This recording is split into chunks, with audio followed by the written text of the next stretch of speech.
Un jeune Camerounais poignarde d'amour son camarade dans la ville du Texas. Ce jeune Camerounais qui se faisait harceler depuis longtemps, depuis qu'il est arrivé aux États-Unis par regroupement familial, a décidé de finir avec ses mots, on va dire ça comme ça. Ce garçon qui venait d'arriver aux États-Unis il y a seulement quelques années se faisait harceler parce qu'il est africain, tout simplement, dans la ville du Texas. Il a dit, j'en ai marre de me faire harceler. Il a décidé de ramener un objet pointu pour finir avec le groupe de personnes qui n'arrêtaient pas de l'embêter. Malheur pour lui, il est dans une ville où la peine de mort est récurrente et surtout sur les personnes mélanisées ou mélaninées, bref, prenez ça comme vous voulez. Le lycée a décidé de fermer complètement ses portes et a prêté tout genre de psychologues, de psychiatres, car toute l'école est choquée par ce crime.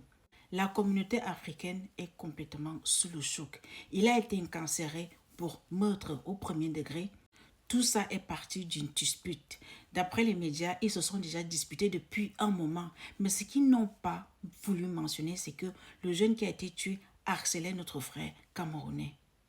Certaines personnes ont parlé d'éducation. Éduquez vos enfants. Éduquez vos enfants. Comment, dites-moi un peu. Cet enfant a été très très bien éduqué. Un enfant qui est censé aller en Europe, aux États-Unis. Bref, vous savez qu'on prend souvent leur éducation en priorité au Cameroun. Donc ceux qui viennent dire que éduquez bien vos enfants et tout, non. Il a été très bien éduqué, c'est juste qu'il a été poussé à bout et j'espère qu'il ne sera pas condamné à la peine de mort car son meurtre n'a pas été prémédité tout simplement. Il a fait sur un coup de tête car il en avait marre d'être harcelé. Ceux qui ont été harcelés vont comprendre cet enfant. On est ensemble, portez-vous bien.